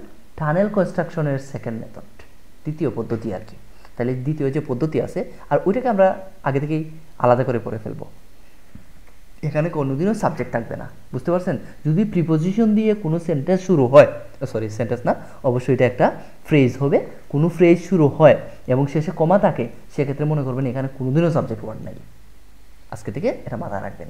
সো এখানে কোনো সাবজেক্ট ওয়ার্ড নাই, এটা নিয়ে মাথা কামানোর কিছু নেই, জাস্ট একটা টাইম ফ্রেম দিতে পারে। সো এটা দিয়ে বলছে যে 6th সেঞ্চুরি BC-র মধ্যে। BC এবং BC এগুলো নিয়ে, বিফোর ক্রাইস্ট এরা, এগুলো নিয়ে আমার একটা আলাদা ভিডিও থাকবে যেখানে বুঝাবো এগুলোর পার্থক্যটা কি আসলে। সো আচ্ছা, 6th সেঞ্চুরি ওইটাতেই থাকেন, 6ষ্ঠ শতকের মধ্যে বা 6ষ্ঠ শতকে। এরা অফ টানেল কনস্ট্রাকশন, ওই টানেল কনস্ট্রাকশন আগে পড়বেন, পরে অফের অর্থ দেবেন। আগে টানেল কনস্ট্রাকশন পড়বেন, তারপর অর্থটা দেবেন।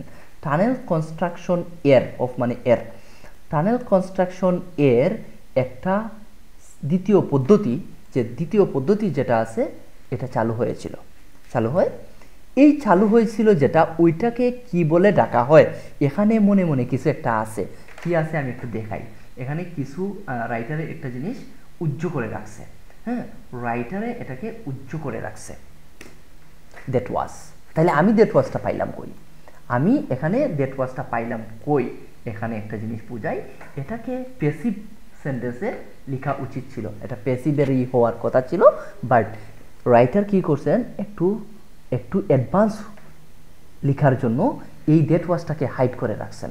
হুট করে যদি ভার্বের পাস্ট পার্টিসিপল চলে আসে, তাহলে টেন্স অনুসারে এখানে দ্যাট, হু এরকম ওয়ার্ড যুক্ত করতে হবে, তারপর টেন্স অনুসারে এমিজার ওয়াজ ওয়ার যুক্ত করতে হবে, তারপরে আপনি বুঝতে পারবেন কি হইল। ওই যে দ্বিতীয় পদ্ধতিটা, ওইটাকে ডাকা হয়, ওইটাকে ডাকা হয়, যেহেতু পেসিভের জন্য ওই কলকে আপনি বলবেন কয়েকারকে, ওই কলের আগে যে সাবজেক্টটা আছে ওই সাবজেক্টটাকে দিবেন কয়েকারকে। তাইলে কল্ড ভার্বের পাস্ট পার্টিসিপল হয়েছে, এটা সাবজেক্ট কোনটা? সাবজেক্ট কিন্তু সেকেন্ড মেথড, এটাই। সো ওইটাই তো সেকেন্ড মেথড। টানেলসের সেকেন্ড মেথডটা চালু হয়েছিল বা অ্যাপিয়ার্ড হয়েছিল, যেভাবেই বলেন, এটা তো মনে হয় চালু হওয়া, তাই তো? সো মোটামুটি কাছাকাছি এটা অর্থ দিয়ে দেন। এরপরে ওইটা চালু হয়েছিল যেটাকে বলা হয় অ্যাপিয়ার্ড, অর্থ আবির্ভূত হওয়া, হ্যাঁ, এটা তো চালুই হয়েছিল, সঠিকই বলছি। যেটাকে ডাকা হয় কি নামে? কাউন্টার এক্সিবিশন মেথড নামে ডাকা হয়। ওই যে সেকেন্ড মেথড যেটা আছে ওইটাকে ওই নামে ডাকা হয়। আমার এটার অর্থ, বাংলা অর্থ দেওয়ার দরকার নাই, এটার নাম এই মেথড, একটা মেথড, একটা পদ্ধতির নাম, এটাকে এই বলে ডাকা হয়, নোন এজ কল্ড বলে বলা যেতে পারে। সো এই কথাটা শেষ, মোটামুটি আমরা বুঝতে পারলাম যে এটা অ্যাপিয়ার্ড হয়েছে, চালু হয়েছে, এটার নাম এটা, শেষ। অর্থটা কিন্তু বুঝে ফেলছেন। এত সেঞ্চুরির মধ্যে এভাবে পাইট আলাদা আলাদা করে যখন স্টেপটা পড়বেন বুঝতে পারবেন, দেখবেন একবারে আপনার কাছে পানির মতো সহজ লাগে। এই অংশটা আমি আমার ছাত্র জীবনে মানে ঝামেলায় পড়তাম, আমি বলতাম ইন হুইচ মানে কি? হুইচ অর্থ বুঝি, কিন্তু ইন হুইচ কোথা থেকে আসলো? ইন হুইচকে আপনারা আজকে থেকে পড়বেন হোয়ার বলে। কি পড়বেন? হোয়ার বলে পড়বেন। হোয়ার স্পেলিংটা কি ঠিক আছে? হোয়ার, এই যে WHER, হোয়ার, যেখানে। হোয়ার অর্থ কি? যেখানে।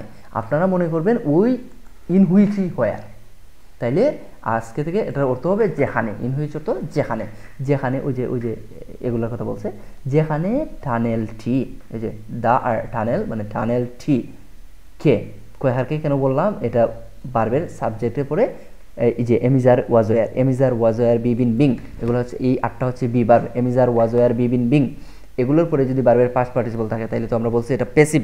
তাহলে যেহেতু এটা প্যাসিভ সেন্টেন্স, তাই এটার সাবজেক্টের সাথে কয়ারকে যুক্ত করতে হবে, অর্থাৎ এটা অবজেক্টের মতো অর্থ দিতে হবে। এই টানেলে কনস্ট্রাক্ট করে না, বরং টানেলকে কনস্ট্রাক্ট করা হয়, কনস্ট্রাক্ট মানে নির্মাণ করা হয়, কনস্ট্রাক্ট করা হয়, অর্থাৎ এই টানেলটিকে নির্মাণ করা হয়েছিল, যেহেতু পাস্ট টেন্স হয়ে বলবো না, হয়েছিল বলবো। সো এই টানেলটিকে নির্মাণ করা হয়েছিল কোথায়?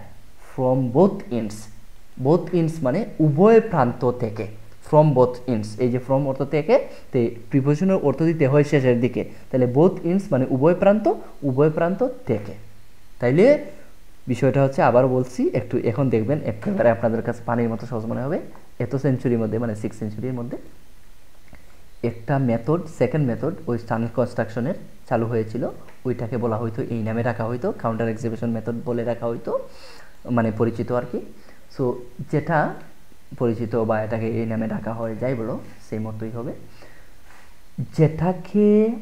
যেটা টানেলটিকে মানে যা টানেলটিকে নির্মাণ করা হয়েছিল, সরি জানা, যেখানে একটু আগে বলছিলাম না হোয়ার, যেখানে টানেলটিকে নির্মাণ করা হয়েছিল দুই প্রান্ত থেকে, মানে একটা টানেল যখন খনন করা হয় তখন দুই প্রান্ত থেকে খনন করা হয়, আর ওই যে দুই প্রান্ত থেকে খনন করা হয়, এই মেথডের নাম হচ্ছে এটা। এখন যদি আপনাকে প্রশ্ন করতো মেথডটির নাম কি, তো আমরা বলতাম কাউন্টার এক্সিবিশন, মানে দুই প্রান্ত থেকে কুড়ে তারপর মাঝখানে এসে তারা এক জায়গায় জড়ো হয়, মানে দুইটা প্রান্ত কানেক্ট হয়। ইন্স মানে শেষ, তাহলে শেষ মানে শেষ প্রান্ত বুঝাইছে, হ্যাঁ, এটা এজ অর্থ প্রান্ত কিন্তু। সো এইভাবে অর্থ দিতে হয়, এইটার খটকাটা আমরা ছুটে গেল, এবং আমরা বুঝলাম ফ্রেজটাকে আলাদা পড়তে হয়, সাবজেক্ট এবং ভার্বকে আলাদা করে পড়ে, তারপর যদি ভার্বের পাস্ট পার্টিসিপল আসে সেটাকে আলাদা করে দিতে হয়। এরপরে যদি আপনারা বুঝতে পারলেন যে এখানে দ্যাট ওয়াজ লুকায়িত আছে, যেটাকে ডাকা হয়তো এই নামে, বা যেটাকে দ্যাট ইজ বললেও সমস্যা হবে না। এরপরে এই যে টানেলটা, এটার অর্থ দিলাম আমরা, কয়েকারকে যুক্ত করলাম সাবজেক্টের সাথে, কারণ এটা ওয়াজ বি ভার্বের পরে ভার্বের পাস্ট পার্টিসিপল আছে, টানেলটিকে নির্মাণ করা হয়েছিল দুই প্রান্ত থেকে, বা করা হতো দুই প্রান্ত থেকে, ঠিক আছে। এবার আসেন আরেকটা জিনিস দেখি আমরা। সো রিমার্কেবলি মানে উল্লেখযোগ্যভাবে আর কি, এরকম একটা বিষয়। সো এই আমাদের এখানে সাবজেক্ট কোথায়, এটা খুঁজে বের করতে হবে। দেখেন সাবজেক্ট আর ভার্ব কোথায়, তা আগে ভার্বটা খুঁজেন, ভার্ব খুঁজলে আপনাদের কাছে সহজ হবে। আরটা হচ্ছে ভার্ব, চুপ মুজে ভার্ব, কিন্তু এটা কখনোই ভার্ব না, ফাইনাইট ভার্ব এটা না, মূল ভার্বটা এটা না, কথা বুঝতে পারছেন। এখানে সাবজেক্ট কোনটা, সাবজেক্ট হচ্ছে সাম কানেক্টস হচ্ছে আমার সাবজেক্ট, আর আরটা হচ্ছে আমার এখানে ভার্ব, ঠিক আছে। তাইলে মাঝখানে যে বিল্ড আসলো, এই যে বিল্ডের পাস্ট পার্টিসিপল, এটা বিল্ড, এটা পাস্ট টেন্স কখনোই ভাববেন না, কারণ এখানে বাই দেখেও প্রমাণ হয়েছে এটা প্যাসিভ ভয়েস, আগের মতো এখানে দ্যাট ওয়াজ লুকায়িত আছে, দ্যাট ইজ লুকায়িত আছে, that is THAT, that is লুকায়িত আছে, মানে কোনটার কথা বলছে, ওই যে কানাটসগুলা, কানাটস একটা পদ্ধতির নাম আর কি, কানাটস মেথড, এখানে বলছিলাম না কাউন্টার এক্সিবিশন মেথড নাকি একটা বলছিলাম না, এরকম একটা পদ্ধতির নাম হচ্ছে কানাটস। তো কানাটস যে পদ্ধতিটা আছে, এটা জাগিক হোক, এটার অর্থ আর নাই, এটা ডিকশনারিতে খুঁজে পাবেন না, বা পাইতেও পারেন। সো এটা একটা মেথডের নাম, জাস্ট এইটুকু। সো এখানে আমি কনফার্ম হয়েছি এটা যে নাউন, কারণ প্লুরালও আছে প্লাস এখানে সামও আছে। সামটা একটা কোয়ান্টিটিভ কি অ্যাজেটিভ, সামটা হচ্ছে অ্যাজেটিভ, আর এখানে হচ্ছে আমার কোয়ান্টিফায়ার, আর এদিকে হচ্ছে আমার নাউন, অ্যাজেটিভের পরিবর্তে নাউন থাকে, এটা বলছিলাম না। সো এই যে পদ্ধতিগুলো ওই এটাকে দ্যাট বলে চালিয়ে দিছে, যে এই কানাটসটা একটা পদ্ধতির নাম আর কি, গুলুটুলু না, এখানে এস মনে হয় এটা পদ্ধতির নামের সাথে যুক্ত করা, নয়তো তো এখানে না যুক্ত করা না, এটা ইজ না, এটা আর হবে, সরি আমি যেহেতু নিজে লিখছি, আমি তো ভাবলাম যে এটা কোথা থেকে আসলো, ওই যে আরটা আমি যুক্ত করছি, হ্যাঁ এই অংশটা আমি লিখছি দ্যাট আর বলে, কারণ এখানে হুট করে ভার্বের পাস্ট পার্টিসিপল চলে আসছে, এখন আমি লিখছিলাম হুট করে ভার্বের পাস্ট পার্টিসিপল চলে আসছে, যদি আপনার বুঝতে অসুবিধা হয় that is, that are, that was, that were, এগুলো যুক্ত করবেন, তাইলে বুঝতে পারবেন কি হয়েছে, তাইলে অর্থটা দিতে পারবেন। এই যে কানাট পদ্ধতিটা ওই যে দ্যাট বলে বললাম, যেগুলো কে যুক্ত করলাম কেন, passive voice am is are was এর পরে বিল্ড আছে না নি, that are built. So writer কী করছে, ডেটাটাকে একটু হাইড করে ফেলছেন শর্ট করার জন্য সেন্টেন্সটাকে, এবং এটাকে কমপ্লেক্স না বানিয়ে যাতে সিম্পল সেন্টেন্সে কমপ্লেক্স স্ট্রাকচারে লেখা যায়, এটাকে সিম্পলের মধ্যে কমপ্লেক্স স্ট্রাকচার বলা হয়। সো এই যে বিল্ট, ওই বিল্টটা কোন বিল্ট, ওইগুলাকে বিল্ড করা, যে সাম ক্যানার্স যেগুলোকে নির্মাণ করা হয় বা এই এরা দ্বারা, পার্সিয়ান্স দ্বারা, কত বছর আগে আলাদা করে পড়তেছি, এত বছর আগে, ওই এখন যদি উল্টো দিক থেকে পড়ে যায়, 2700 বছর আগের পার্সিয়ান্স কর্তৃক নির্মাণকৃত কিছু কানাটস হলো এখনো, মানে আর এরা ওই যে কানাটস আর স্টিল ইন ইউজ, এখনও ব্যবহার করা হয় এগুলোকে, এখনও বলতে এই যে স্টিল ইন ইউজ টুডে, আজকাল এখনও এরাদেরকে এই পদ্ধতিটাকে ব্যবহার করা হয়। তাইলে পুরো কথাটার অর্থ দাঁড়াইল এই যে সামস আর স্টিল ইউজ টুডে, এরকম যদি সামারাইজ করতে চান, তাহলে কিছু কানাটস এখনও স্টিল ইউজ হয়, ব্যবহার করা হয়। আর মাঝখানে কি বলছে, ওগুলো নির্মাণ করা হয়েছে এই পার্সিয়ানরা কর্তৃক এত বছর আগে।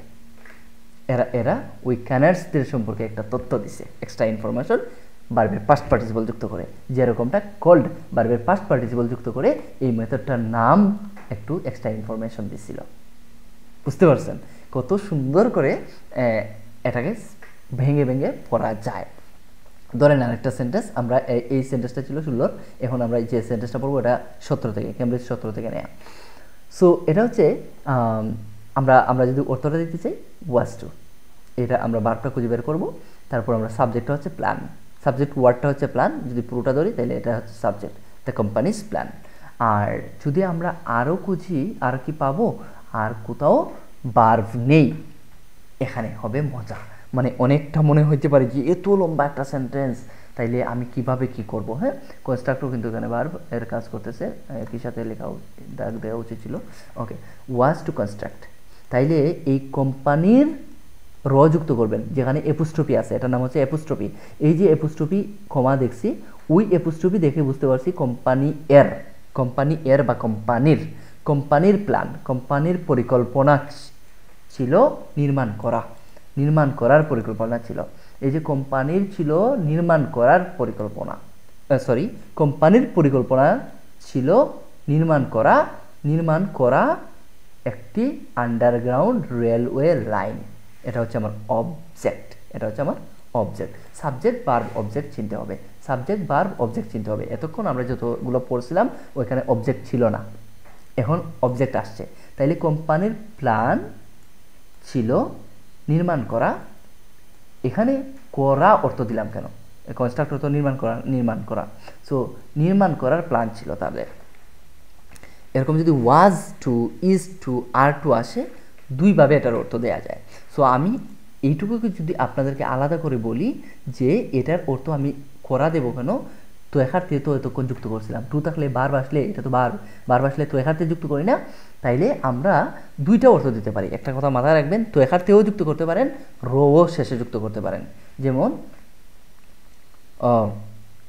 এই ক্ষেত্রে যুক্ত করেন নির্মাণ করার, তাইলে কোম্পানির প্ল্যান ছিল নির্মাণ করার, বা নির্মাণ করতে প্ল্যান ছিল আর কি, একই কথা ঘুরে ফিরে হয়তো বা বুঝতে একটু সুবিধা হয়। নির্মাণ করা প্ল্যান ছিল তাদের একটা আন্ডারগ্রাউন্ড রেলওয়ে লাইন, তাইলে তাদের নির্মাণ করার, এই যে এটা অবজেক্টের মতো অর্থ, কয়েকহারকে চাইলে যুক্ত করতে পারবেন, এটা তো কয়েকহারকে ছাড়াও হয়, যে একটি আন্ডারগ্রাউন্ড রেলওয়ে লাইনকে নির্মাণ করতে তাদের ওই কোম্পানির প্ল্যান ছিল।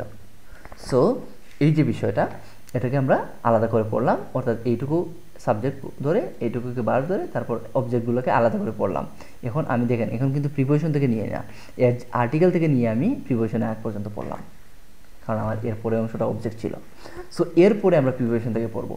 এখন আমি যে একদিন একটা কথা বলছিলাম না, মনে আছে, ফ্রম থাকলে টু থাকবে, 95% টাইম। যখন ফ্রম থাকলে টু থাকে, তখন এটাকে রেঞ্জ বোঝানোর জন্য, জায়গার রেঞ্জ অথবা সময়ের রেঞ্জ বোঝানোর জন্য ফ্রম এবং টু বসে। তাহলে এটা একটা রেঞ্জ, অর্থাৎ এটার একটা বিস্তৃতি বোঝানোর জন্য।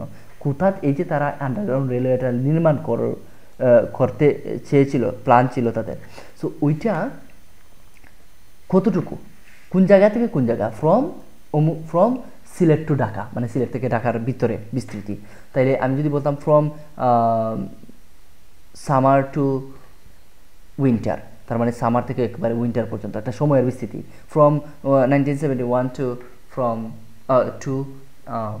ফ্রম 1971 টু 2021, তাহলে একটা সময়ের বিস্তৃতি, এত সাল থেকে এত সাল পর্যন্ত আমি বিস্তৃতি বোঝাচ্ছি। তাহলে এই ফ্রম মানে এখানে জায়গা আছে, যেহেতু এখানে সময়ের কথা উল্লেখ নাই, সো এখানে প্লেসের কথা আসছে। তো ফ্রমের পরে প্লেস আসতে পারে, টাইম আসতে পারে।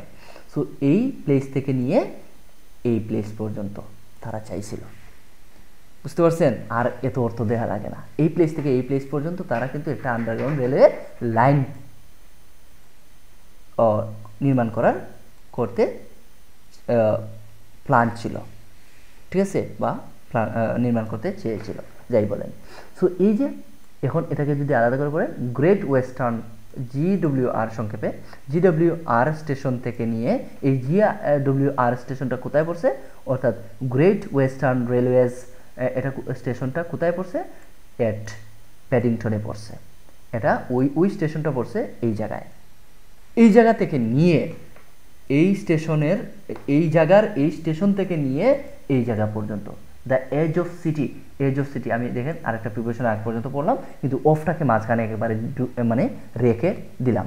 অফ থাকলে ওইটাকে একসাথে পড়ে নেবেন। দ্য এজ অফ দ্য সিটির কিনার পর্যন্ত, এই সিটির কথা বলছে, এই সিটিটা কোথায় পড়ছে, এই স্ট্রিটে পড়ছে, ফ্যারিংটন স্ট্রিটে। তার মানে এতক্ষণ আমরা ইনের পরে পড়ছিলাম কি, তিনটা ভার্ব আমার কাছে ভিআইপি, তিনটা প্রিপোজিশন। একটা হচ্ছে বলছিলাম টু আর ইন, আমার কাছে খুব ভালো লাগে, ফর আর অফ, এটাও। এখন আর দুই চারটা বললাম, আরও আছে এট আর অন। এই এট অন ইন মাথায় রাখবেন। এট অন ইনের পরে স্থান এবং প্লেস দুইটাই বসতে পারে, স্থান এবং সময় দুইটাই বসতে পারে। ইনের যেরকম কাজ, এটের সেম কাজ, অনের সেম কাজ। অনটা একটু স্পর্শ করে উপরেও বুঝাইতেও স্থানের ক্ষেত্রে বসে, যেমন there is a laptop on the table, তার মানে এখানে একটা টেবল আছে, ল্যাপটপ আছে টেবিলের উপরে। সো তারপরেও এই টেবিলটা কিন্তু একটা স্থান। সো ঠিক তেমনি এটের পরে একটা স্থান বসতে পারে। ছোটো স্থানের ক্ষেত্রে এট বসে, বড় স্থানের পূর্বে ইন বসে, এটা তো আমরা জানি। সো এটা আমি বলছিলাম আগেই আপনাদেরকে, যেটা যে কোনো টাইপের স্থান হইতে পারে। আগে বলছিলাম একটা সূক্ষ্ম বালে কোনো স্থান হইতে পারে। সো এই বিষয়টা হচ্ছে ফ্যারিংটন স্ট্রিটে, ওই সিটিটার কথা বলছে, যেটা সিটির কিনারা ফ্যারিংটন স্ট্রিটে পড়ছে। এই যে পুরো এটা এজ মানে কিনারা, তো সিটির এর মানে সিটির একসাথে বললাম, এর না বলে সিটির বললাম, সিটির কিনারা এই স্ট্রিটে পর্যন্ত আর কি, ফ্রম এই জায়গা থেকে এই জায়গা পর্যন্ত। এখন বলছে হাইফেন দিলে আমি বলছিলাম কমা এবং হাইফেন দিয়ে এক্সট্রা ইনফরমেশন দেয়। সো এটা আপনি চাইলে স্কিপ করে যেতে পারেন, কিন্তু এটার ব্যবহারটা কত সুন্দর দেখেন। এই যে হাইফেন আছে, এই হাইফেনের পরে আগের ওয়ার্ডটাকে বর্ণনা করে, আগের একটা ওয়ার্ড বা শব্দগুচ্ছ একাধিক ওয়ার্ডের কথা বা পুরো একটা সেন্টেন্সকেও বর্ণনা করতে পারে। সো এখানে পুরো একটা ক্লজকে বর্ণনা করতে পারে। সো দেখেন এখানে a distance of almost 5 kilometres, তার মানে আগে যে এই কথাটা বলছিল, ফ্রম এই জায়গা থেকে এই জায়গা পর্যন্ত, এই কথাটাকে এক্সপ্লেন করছে। এই পুরো কালার করা অংশটাকে বর্ণনা করতেছে এই হাইফেনে। এই হাইফেনের কাজ কেমন দেখছেন, এই পুরোটা বর্ণনা করতেছে এটা। সো এই হাইফেনে বলতেছে যে আমরা এই জায়গাটার বিস্তৃতি হচ্ছে এই জায়গা পর্যন্ত, এই ডিস্টেন্স হচ্ছে অলমোস্ট 5 কিলোমিটার। তার মানে এই জায়গা থেকে এই জায়গা পর্যন্ত হচ্ছে 5 কিলোমিটার বিস্তৃতি। ওই বিস্তৃতির পরিমাণটাও বলে দিচ্ছি এখানে, দেখছেন সেন্টেন্সটা অযথাই একটু লম্বা করছে টেনে হেসড়ে। আসল কথা কোথায়, ওই যে লাল কালি আর সবুজ কালি আছে ওইখানে লুকায়িত। হ্যাঁ, যেখানে ওই একটা প্ল্যান ছিল তাদের নির্মাণ করা রেলওয়ে লাইন, যেটা এই জায়গা থেকে এই জায়গা পর্যন্ত, আর এই জায়গার বিস্তৃতি হচ্ছে এই জায়গায়। এখন দেখছেন 5 সেকেন্ডে বললাম অর্থটা, ঠিক আপনি তেমনি 1-2 সেকেন্ডে বলবেন অর্থটা, শেষ। একটা সময় পরে আপনি এভাবে বুঝে যান, পাই টু পাই ভেঙে, তারপর আপনি দেখেই বুঝতে পারবেন কোন স্টেপ থেকে কোন স্টেপ পড়তে হবে আর অর্থটা কেমন হবে। এই এত সময় যতটুকু বুঝাইলাম, এই প্ল্যানটা ছিল এরকম যে একটা কিছু নির্মাণ করা, এই যে রেলওয়ে লাইনটা নির্মাণ করা, এই জায়গা থেকে ফ্রম যেহেতু আছে ফর টু এই জায়গা পর্যন্ত, আর এটাকে আবার এক্সপ্লেন করছে এটা অলমোস্ট মানে প্রায় 5 কিলোমিটার বিস্তৃতি বা ডিস্টেন্স, দূরত্ব, ওই জায়গা থেকে ওই জায়গার দূরত্ব হচ্ছে 5 কিলোমিটার। ঠিক আছে, কত সুন্দর না। এবার আসি আরেকটা কথা দেখেন, আবার যদি আমরা বলি যে সাবজেক্ট ভার্ব কোথায়, তাহলে দেখেন এই যে কমা আছে মনে আছে বলছিলাম, ওই সেম স্ট্রাকচারটা আবার এখানে দেওয়া আছে, আপনাদেরকে রিভিশন দেওয়ার জন্য আমি এটা দিলাম সহজে আপনারা যাতে বুঝতে পারেন। এই যে দুইটা কমা আছে, এই দুইটা কমার আগে সাবজেক্ট, এটা লাল খালি দিলাম, আর হলুদ খালি দেব, এটা হচ্ছে আমার কি ভার্ব। তাহলে সাবজেক্ট ভার্ব চিনতে হয়। সো এই যে দেখেন অর্থটা কত সুন্দর, অর্থটা কত সুন্দর, আপনারা চিন্তা করতে পারবেন না, এত লম্বা দেখেও বই পাওয়ার কিছু নাই, আমি দেখে চুপ বুলিয়ে বলতে পারতাম এটার অর্থ কী। সো এই যে GWR, দ্য GWR আমার চেনার দরকার নাই, এটা কিছু একটা। সো GWR ইনভেস্ট করেছিল, বুঝতে পারছেন, তারা কিন্তু ইনভেস্ট করছিল, এই যে ইনভেস্টেড পাস্ট টেন্স, ইনভেস্ট করছিল অলমোস্ট প্রায় এত ইউরো বলে না পাউন্ড বলে এটাকে, এতটুকু তারা ইনভেস্ট করছিল। এই GWR ইনভেস্ট করছিল এত, কত, একক, দশক, শতক, সহস্র, অযুত, লক্ষ, 2,50,000 ইউরো ইন দ্য স্কিম, ওই স্কিমে, ওই যে প্লেস। আপনি মনে মনে ভাবছেন যে স্কিম প্লেস হইল কীভাবে, স্কিম একটা পরিকল্পনা বা একটা কোনো প্রকল্প হইতে পারে। সো এটা কোথাও না কোথাও, এটা প্লেস দেখা যেতে পারে, নাও দেখা যেতে পারে, কোনো একটা প্রসঙ্গে তারা একটা কাজ করছে, কোনো একটা প্রসঙ্গে, কোনো একটা টপিকের মাঝে, কোনো একটা প্রজেক্টের মাঝে তারা ইনভেস্ট করছে, কোনো সমস্যা নাই, একার যুক্ত করেন এটার সাথে, এই ইনের পরে প্লেস থাকুক আর না থাকুক একার যুক্ত করেন। স্কিমে একার যুক্ত করলাম, স্কিমে, এই স্কিমটিতে তারা এত লক্ষ বা যতই হোক অলমোস্ট ইনভেস্ট করেছিল, প্রায় এত লক্ষ ইনভেস্ট করেছিল। সো আসল কথাটা অর্থটা হচ্ছে বা সাবজেক্ট এবং ভার্ব চিনলাম এবং অবজেক্ট এগুলো নিলাম আমরা, কত ইনভেস্ট করছিল এত, অলমোস্ট 2.5 লক্ষ ইনভেস্ট করছিল এই স্কিমে। তাইলে মাঝখানে কি আসছে, ওই যে GWRটা কি আপনি তো দেখে বুঝবেন না, সেই জন্য এটা এক্সপ্লেন দিচ্ছে, চিনলে না চিনলে নাই, কোনো সমস্যা নাই। এওয়ার দ্যাট, এরা সচেতন হচ্ছে new line would finally enable them to run trains into the heart of the city, তার মানে কি বললো যে এরা কি ছিল, নিউ লাইন যেটা ছিল এটা finally enable them to run, তার এটা যাবে কোথায়, trains to into the heart of the সিটির একেবারে কেন্দ্র পর্যন্ত যাবে, এরকম কিছু একটা ইনেবল করতে সক্ষম হবে। সো এরকম একটা বিষয়ের উপর এই বিষয়টাকে মাথায় রেখে আসলে ওই যে কোম্পানিটা বা এটা যারা হোক, এরা কি করছিল, বিনিয়োগ করছিল এত। তার মানে ওই এদের সম্পর্কে একটা তথ্য দিচ্ছে, এরা কিছু একটা মাথায় রেখে তারা সিটির হার্ট পর্যন্ত, মানে সিটির হার্ট তো বুঝতে পারছেন, সিটির হার্ট কি মানুষের হৃদয় থাকে, সিটির তো আর হৃদয় কোনটা, সেন্টার কথা বুঝাইছে, হার্ট দিয়ে এখানে সেন্টার বুঝাইছে, সেন্টার অফ বলতে পারতো, সেন্টার অফ দ্য সিটি, এটা বলছে হার্ট অফ দ্য সিটি, মানে একেবারে ভিতর দিয়া, হ্যাঁ, ট্রেনটা এনেবল হইতে পারতো, নতুন লাইনটা, এরকম একটা জিনিস তারা চিন্তা রেখে বা অ্যাওয়্যার হয়ে তারা কিন্তু আসলে ইনভেস্ট করেছিল। সো আসল কথাটা হচ্ছে এই জায়গায়, আর বাকি কথা আপনি বুঝেন আর না বুঝেন কোনো সমস্যা হবে না। সো এরকম কোন অংশটা পড়তে হবে, কোন অংশটা পড়তে হবে না, সেটাও কিন্তু ইম্পর্ট্যান্ট। এবার আসেন এই জায়গাটায়। সো এটা বলছে ইট ওয়াজ বিল্ড, তার মানে এটা নির্মাণ করে না, বরং এটাকে নির্মাণ করা হয়, এটা পেসিভ ভয়েস, তাই তো। সো এটাকে নির্মাণ করা হয়েছিল, মানে কিছু একটা মনে হয় নির্মাণ করা হয়েছিল, ওই কেমব্রিজের ওইটারই মনে হয় 17 থেকে নেওয়া।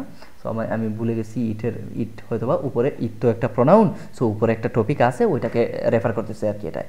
সো যেহেতু খাটা একটা সেন্টেন্স।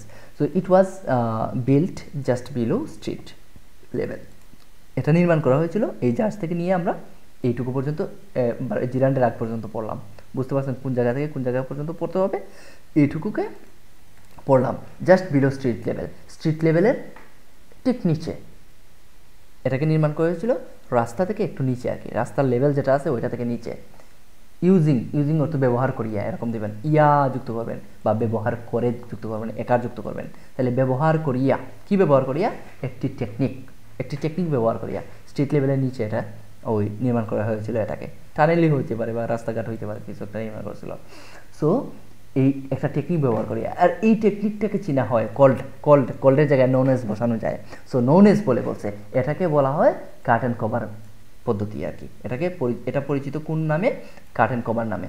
কাট অ্যান্ড কভার নামে যে টেকনিকটা আছে ওই টেকনিকটাকে ব্যবহার করিয়া, পিছন থেকে অর্থটা দিয়ে আসতেছি, কাট অ্যান্ড কভার নামে যে টেকনিকটা আছে বা কভার নামে পরিচিত টেকনিকটাকে ব্যবহার করিয়া, একটি টেকনিক ব্যবহার করিয়া রাস্তার যে বিলো দ্য স্ট্রিট লেভেলের, রাস্তার লেভেলের ঠিক নিচে ওই এটাকে নির্মাণ করা হয়েছিল। বুঝতে পারছেন? অর্থটা কিন্তু একবারে সহজ। এবার আসেন, আমি এরকম বোঝানোর পরে আশা করছি আপনারাও এটা একটা অর্থ দিতে পারবেন এবং দেখে দেখে যে কোনো প্রশ্ন সলভ করতে পারবেন।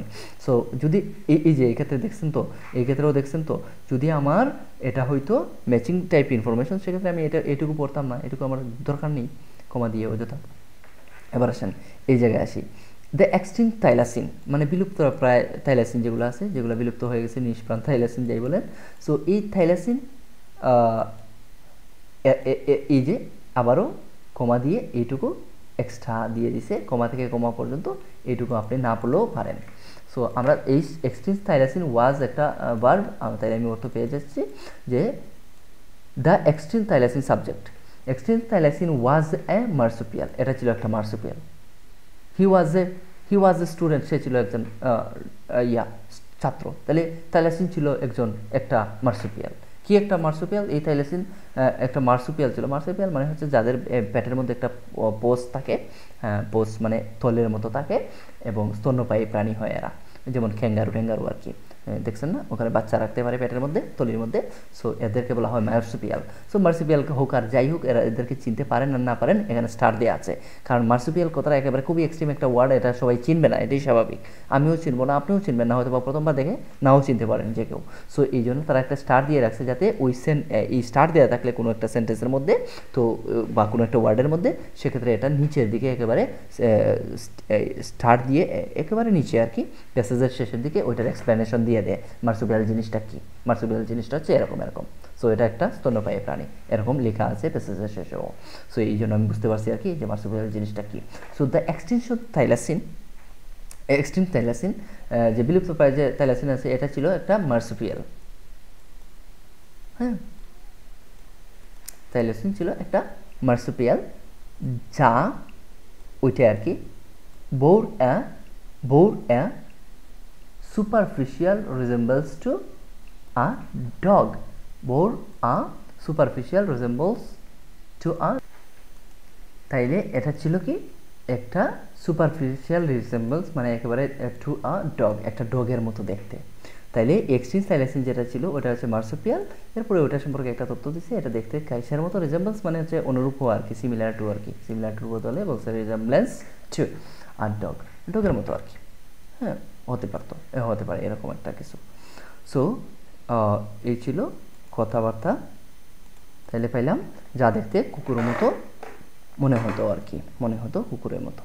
এরপরে আসি এই জায়গাটায়, আবারও আমরা আরেকটা জিনিস নিয়ে আসলাম, যেখানে দেখবেন একটা কমা আছে, কিন্তু এখানে আর কিন্তু আচ্ছা এটাকে আবার পরে পড়ি। হ্যাঁ, এইটুকু আবার আমরা পরে পড়ি। এর আগে আমরা একটু ভার্ব চিনে নিই। এটা হচ্ছে আমাদের ভার্ব, আর এটা ভার্বের আগে যা আছে সাবজেক্ট, ঠিক আছে?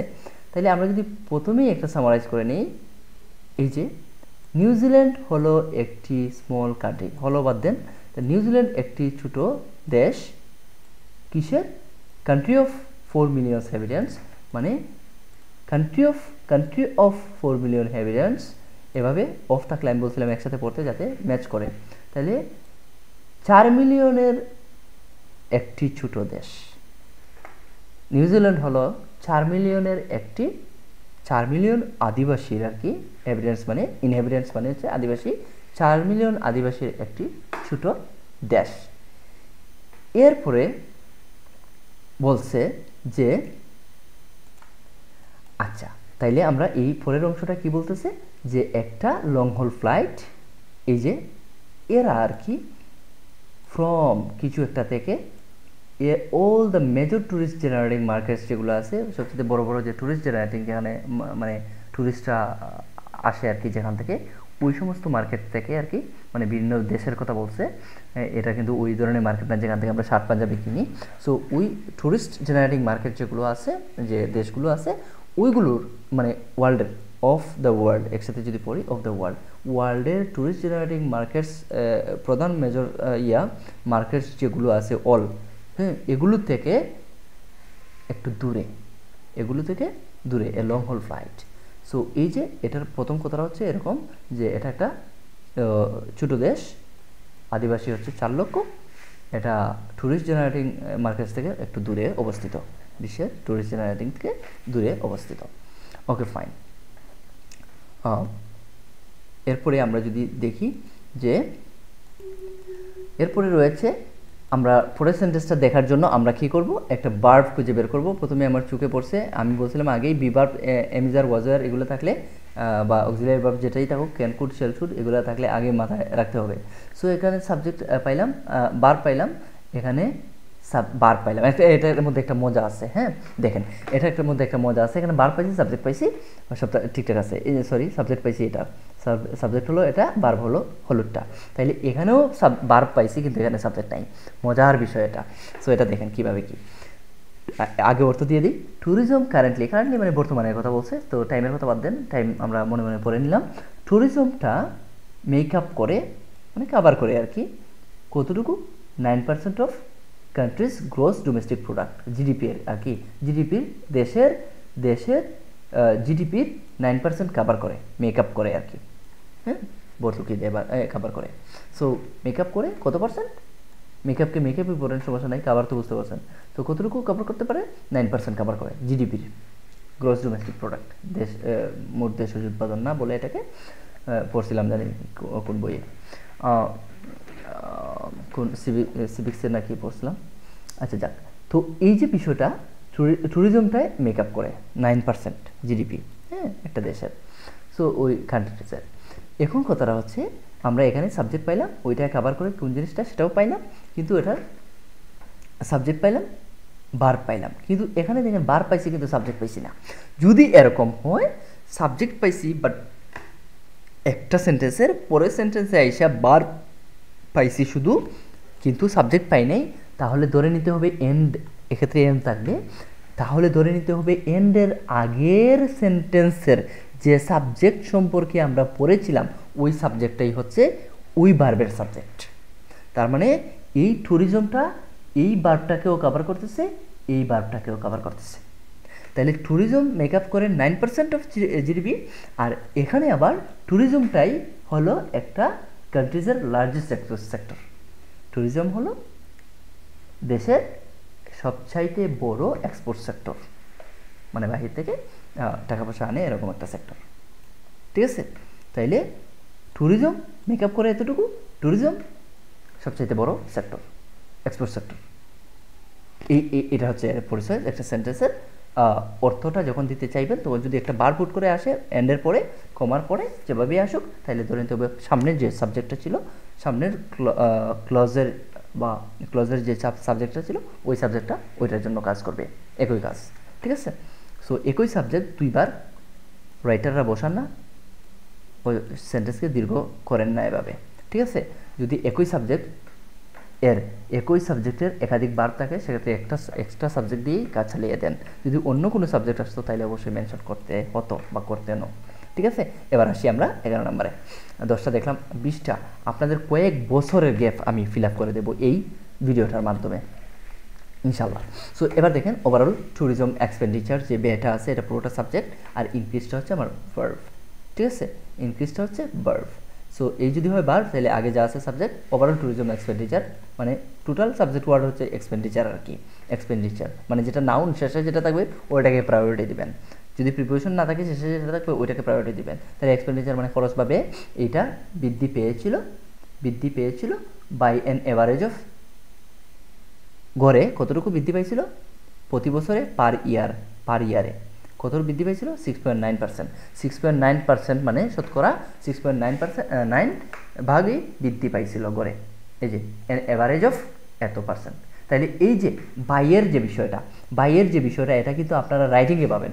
বাই এরকম থাকলে কি করতে হবে, বাইয়ের কাজ হচ্ছে কোনো কিছু বিয়োগ করার পরে যে জিনিসটা আসে, ধরেন আগে 50% ছিল, বৃদ্ধি পাইয়া হয়েছে 60%, সেক্ষেত্রে এখানে 60 লেখা থাকবে না, এখানে থাকবে 10, মানে বৃদ্ধি পাইছে 10%, টোটাল বিয়োগ করে, বড়টা থেকে ছোটটা বিয়োগ করে যেটা হবে এটা। ধরেন কমছে, সেক্ষেত্রেও হবে বিয়োগ করে। ধরেন আগে ছিল 60, পরে হয়েছে 40, তার মানে বাই, সেক্ষেত্রে ডিক্রিজ হবে, ডিক্রিজ বাই এত পার্সেন্ট, 20%, মানে বিয়োগ করে হবে 20%। এই তো 60 থেকে 40 হইল। সো কমুক আর বাড়ুক, সেটা যদি বিয়োগ করে একটা অ্যামাউন্ট দেওয়া হয়, সেক্ষেত্রে বাই প্রিপারেশন বেশে। যদি আমি ওই সরাসরি ধরেন 40 থেকে 50 আসছে, তাহলে 2 বলতে হইতো এখানে, 2 50%, এরকম আর কি। তো কোনো একটা জায়গায় পৌঁছাইলে আমরা 2 বসাই। আচ্ছা, এটা আমরা রাইটিংয়ের ক্লাসে দেখবো, ঠিক আছে। সো এই এক্সপেন্ডিচারটা বৃদ্ধি পাইছিল ওভারেজে এত পার্সেন্ট পার ইয়ারে। দেখেন পার ইয়ার এতটুকু পর্যন্ত আমরা পড়ছি, প্রিপারেশন শেষ, একটা প্রিপারেশন শুরু হয়েছে আবার। সো এই জায়গা থেকে আইসা আমি বলছিলাম অফ থাকলে এটাকে একসাথেই পড়বেন, এন এভারেজ অফ, এরকম পড়ছি। সো আগেও দেখছেন পড়ছিলাম আমরা। সো 9% অফ কান্ট্রিজ এরকম ও পড়তে পারেন ইচ্ছা হলে। সো এই জায়গায় বিটুইন আমরা বলছিলাম না একটা সময়ের রেঞ্জ, ফ্রম দিয়ে বলে, ফ্রম এবং টু, ফ্রম আর টু এন্ডের, ফ্রম টু যে কাজ করে বিটুইন এন্ডের সেম কাজ করে, এটা আপনারা রাইটিং টাস্কে দেখেছেন। বিটুইন এন্ডের সেম কাজ করে, তাহলে 1999 থেকে 2004 এটা হচ্ছে সময়ের বিস্তৃতি। ফ্রম আর টু যে কাজ করে বিটুইন এন্ডের সেম কাজ করে, এত সাল থেকে এত সাল পর্যন্ত, এত সাল থেকে এত সালের ভিতরে, এত সাল থেকে এত সালের মধ্যে, প্রতি বছরে গড়ে এত পার্সেন্ট এভারেজে, গড়ে এভারেজে বলছি, গড়ে এভারেজে। সো গড়ে কী হচ্ছে, এক্সপেন্ডিচারটা বৃদ্ধি পাইছিল ওই এত পার্সেন্ট। সো এভাবে আমরা অর্থ দিলে ভেঙে ভেঙে আলাদা করে যদি আপনি স্টেপ বাই স্টেপ পড়েন, তাহলে দেখবেন সব কিছু সহজ মনে হবে আপনার কাছে। এবার আসেন টুডের কথা বাদ দেন, আমি আবার বলছিলাম টাইম ফ্রেমের কথা মাথায় রাখবেন না, ওটাকে একটু আলাদা করে পড়বেন। টুডে আজ কাল, মানে বর্তমান সময়ের কথা বলছে, টুডে বলতে আজকের কথা বলছে না, কিন্তু বর্তমান সময়ে আজকাল আর কি। সো এই যে জিনিসটা এখানে দেখেন সাবজেক্ট ভার্ব আছে। সো এই যে ভার্ব আছে, ভার্বের আগে যা আছে নাটমেক, এটা হচ্ছে সাবজেক্ট। আচ্ছা, এরপরে দেখি তো আর কোথাও আছে কিনা, এই যে ইজ এস্টিমেটেড, এটাও ভার্ব, তার মানে একাধিক ভার্ব আছে, তাহলে একাধিক সেন্টেন্স আছে এখানে, এন্ড দ্বারা যুক্ত, তার মানে কম্পাউন্ড সেন্টেন্স, আগেও বলছিলাম প্রথমটা।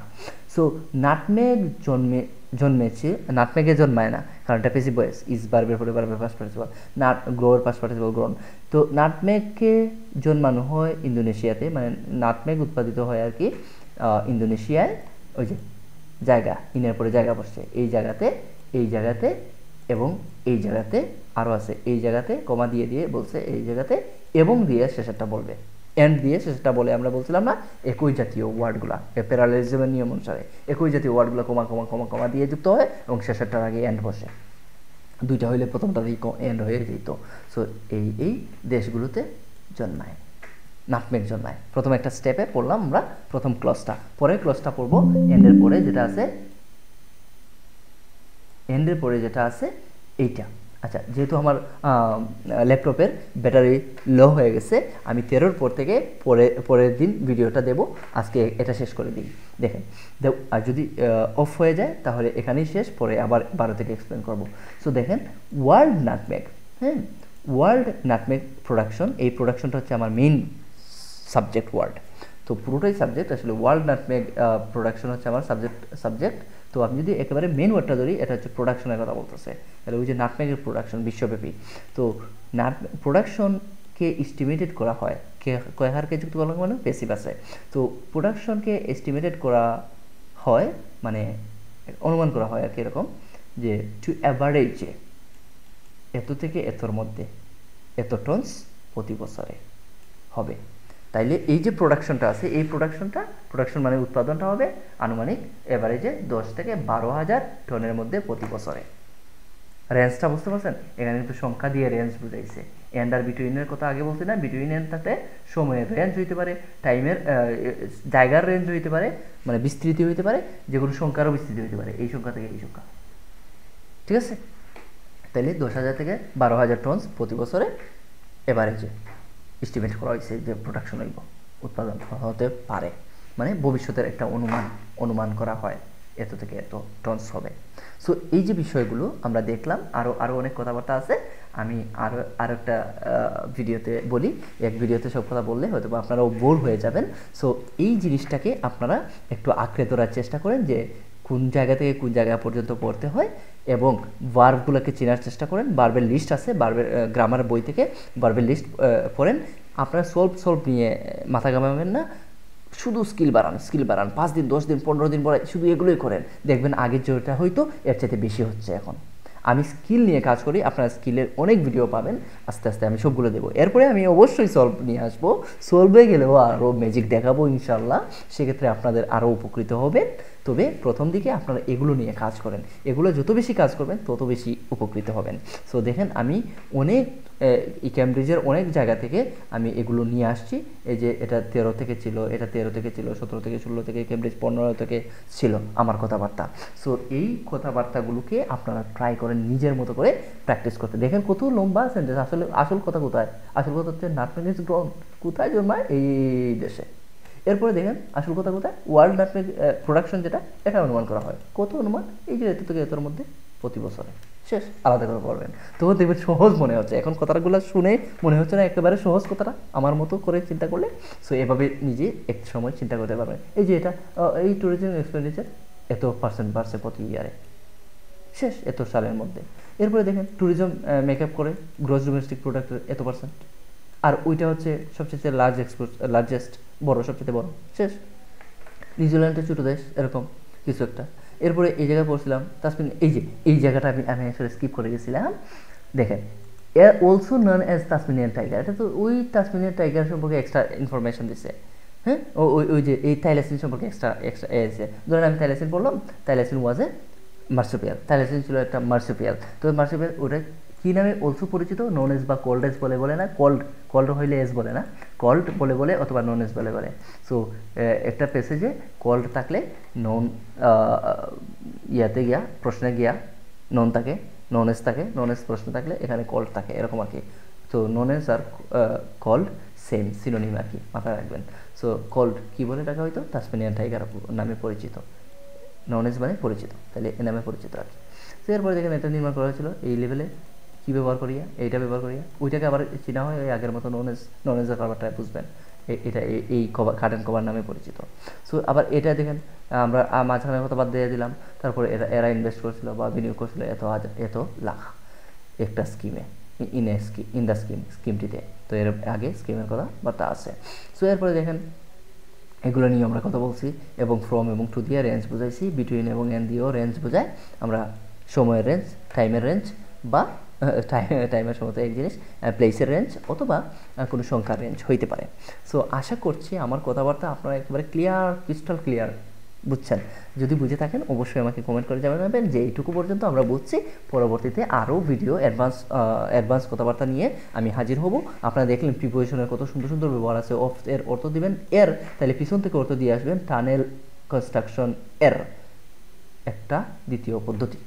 হ্যাঁ, এভাবে অর্থ দিবেন। টু এর অর্থ দেখবেন প্রিপোজিশন এর টু প্রিপোজিশনের পরে নাউন আসলে একরকম অর্থ দেয়, আর ভার্ব আসলে একরকম অর্থ দেয়। ভার্ব আসলে মনে করবেন এটা জন্য, কারণ, উদ্দেশ্য, অর্থাৎ রিজন বোঝানোর জন্য। ফরের যে কাজ করে টু এর সেম কাজ করে, ফরের কাজ যা টু এর কাজ তা। আচ্ছা, আমরা ব্যতিক্রমে টু এর ব্যবহার বলছিলাম না, দেখবো এটা অবশ্যই 13 পরের থেকে আমি দেখাবো পরবর্তী ভিডিওতে, পার্ট 4-এ আসতেছে। আপনারা জাস্ট একটু সময় দেন আর ইনশাল্লাহ পেয়ে যাবেন। সো এগুলো নিয়ে কাজ করবেন। প্যারালিজমের ব্যাপারটা যদি বুঝতে পারেন তাহলে দেখবেন অনেক গ্যাপ ফিলে কভার করতে পারবেন। আমি পরবর্তীতে আমার গ্যাপ ফিলের লিসেনিংয়ের এবং রিডিংয়ের যে ভিডিওটা দেবো, তখন আপনারা একেবারে পাই টু পাই বুঝতে পারবেন জিনিসটা কোথায় কাজে লাগতেছে। হ্যাঁ, এই যে দেখেন রিলেটিভ প্রোনাউন দিয়ে একটা কথাকে বাড়িয়ে দিছে, ওই জায়গাটা পার্সিয়ানসদের কথা বলছে। এরা যে ব্যক্তি, এই হু দ্বারা বুঝতে পারছি এরা বাস করছে ওই বর্তমান ইরানে, ওই এরা ছিল প্রথম সিভিলাইজেশন। এভাবে অর্থ দেবেন, দেখবেন আলাদা আলাদা করে দেবেন। আমি আবারও এখানে একটু লিখে দিচ্ছি যে একটা স্টেপ কিভাবে চেঞ্জ করবেন। সাবজেক্ট, এরপরে ধরেন ভার্ব, এরপরে অবজেক্ট যদি থাকে এটা, এরপরে প্রিপোজিশন, এরপরে হচ্ছে কনজাংশন। এই 5টা জিনিস মাথায় রাখবেন। Subject, verb, object, preposition, conjunction, এইরকম স্টেপ দিয়ে পড়বেন, তাইলেই আপনার কাজ শেষ। Preposition, conjunction. তবে প্রিপোজিশন কনজাংশন কেন বললাম? প্রিপোজিশন কিন্তু আসলে সাধারণত ফ্রেজের জন্য ব্যবহার করা হয়। যদি আপনি ফ্রেজ চিনতে পারেন তাহলে আর কোনো ঝামেলা নাই। ফ্রেজ করে পড়লেন, ঠিক আছে? ফ্রেজ যদি চিনতে পারেন, নাউন ফ্রেজ চিনতে পারেন, প্রিপোজিশনাল ফ্রেজ চিনতে পারেন, তাহলে তো আর কোনো ঝামেলাই নেই, বুঝছেন? সো আমরা এগুলো নিয়ে কথা বলবো, যে আরেকদিন বলবো। হ্যাঁ, আরেকদিন এগুলো নিয়ে কথা বলবো। তো ফ্রেজ নিয়েও একটা ক্লাস থাকবে আমার, সমস্যা নেই। এগুলো নিয়ে এই যে এটা একটা প্রিপারেশনাল ফ্রেজ, প্রিপারেশন দিয়ে শুরু হয়েছে। হ্যাঁ, আচ্ছা, এগুলো নিয়ে আরেকদিন আলোচনা করবো। আমরা আজকে 13 পর্যন্ত পড়লাম, আর আমার ভিডিওগুলোর সাথে থাকবেন। আশা করছি আপনারা অনেক উপকৃত হবেন। আগের ভিডিওটা দেখবেন, রিডিং পড়ার কৌশল। আমি আন্ডারস্ট্যান্ডিং লং সেন্টেন্স নিয়ে কথা বলছি। আজকে অনেক লম্বা লম্বা সেন্টেন্স দেখালাম, এগুলোর প্রত্যেকটা সেন্টেন্সের নতুন নতুন জিনিসপাতি দেখানোর চেষ্টা করেছি।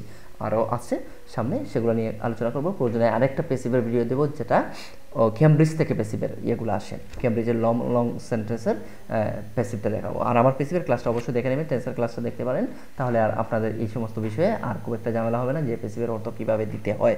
পেসিভের 5-7টা নিয়মই আছে, খুব সুন্দর করে আমি একেবারে গুছানো একটা ক্লাস দিয়ে দিছি, মুখস্থ করে নিলেও আপনি সব জায়গায় অ্যাপ্লাই করতে পারবেন। সো ভালো থাকেন সবাই, সুস্থ থাকেন, আর আমার জন্য দোয়া করবেন যাতে আমি আরও আপনাদের জন্য ভিডিও মেক করতে পারি। আসসালামু আলাইকুম ওয়া রাহমাতুল্লাহি ওয়া বারাকাতুহু।